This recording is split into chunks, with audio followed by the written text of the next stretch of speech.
Contigo, vamos falar de outro assunto que envolve muito justiça, mas envolve o legislativo, que foi um desses assuntos tão importantes para a semana passada.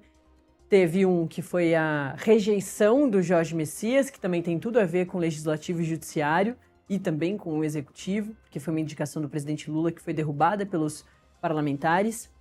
Mas no dia seguinte dessa derrota para o governo Lula, que foi surpreendente, tinha uma derrota já muito esperada, que era do quanto eles iam rejeitar o veto do presidente Lula ao PL da dosimetria.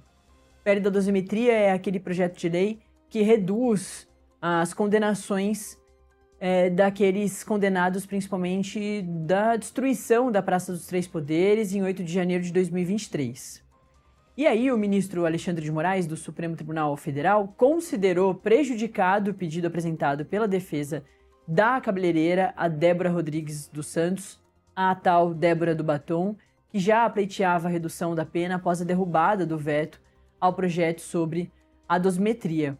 A gente deve ver, assim como a Débora do Batom, outras pessoas que foram condenadas fazendo movimentações parecidas, né, Manu? Agora que teve essa derrubada do PL da dosimetria, é o que se é esperado, né?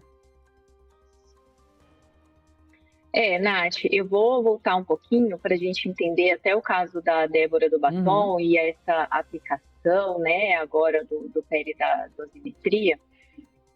Seguinte, 8 de janeiro de 2023, teve ali aquela invasão aos prédios dos Três Poderes, a gente assistiu vários julgamentos, 190 pessoas foram condenadas, foram julgadas, tá? Tem também ali quem fechou acordo de não persecução penal.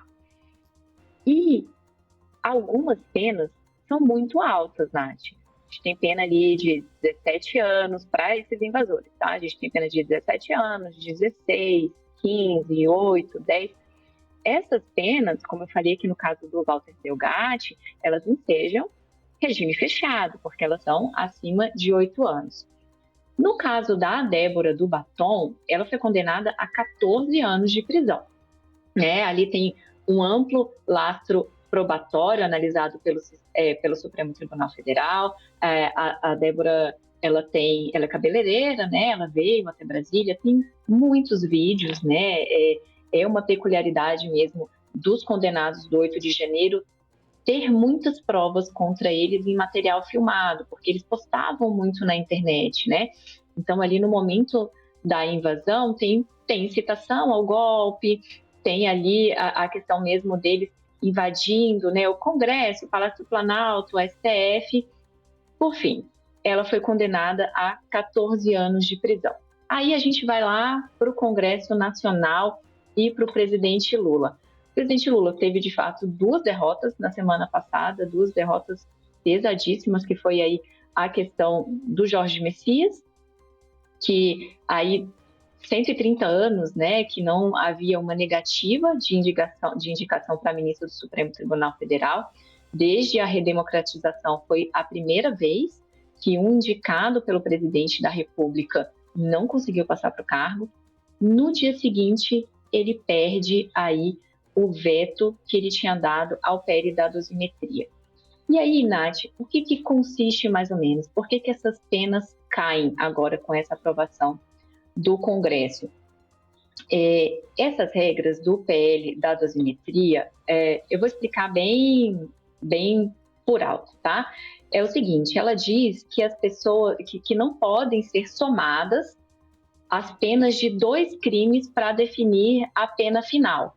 E o que aconteceu com essas pessoas? Por que elas ficaram com penas tão altas? E aí falando também do ex-presidente Jair Bolsonaro, né, que foi condenado a 27 anos e 3 meses de prisão.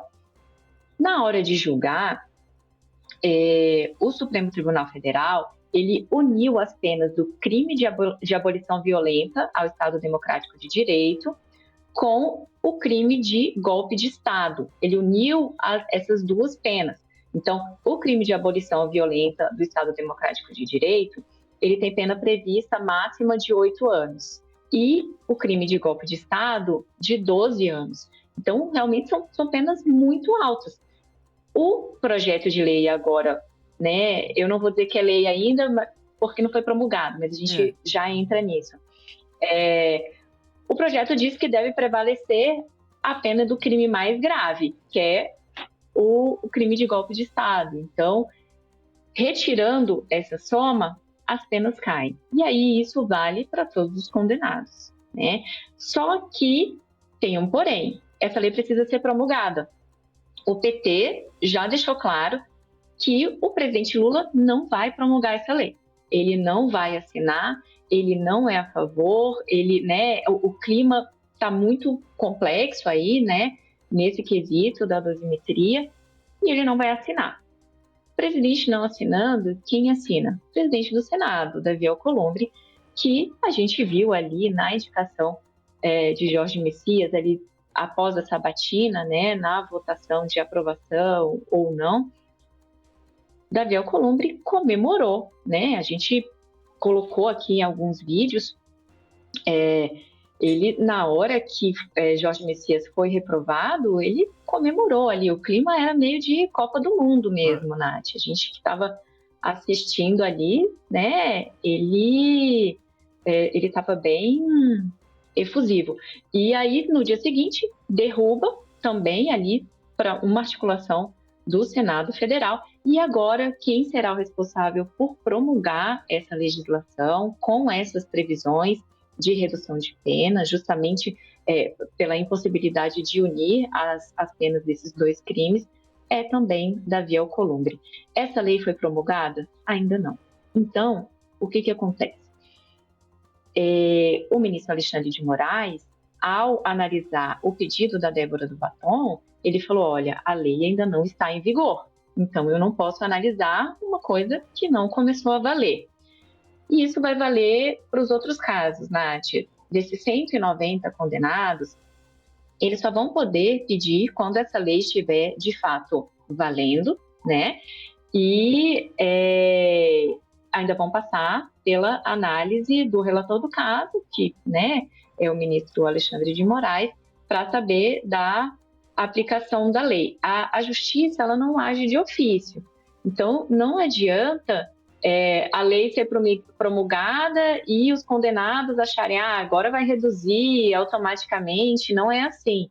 É preciso que a justiça seja demandada. Então, os advogados dos condenados precisam entrar no Supremo Tribunal Federal pedindo a aplicação dessa lei somente quando ela estiver aí assinada e em vigor. Então, é esse o argumento que o ministro Alexandre de Moraes usa aí para negar esse pedido da Débora do Batom.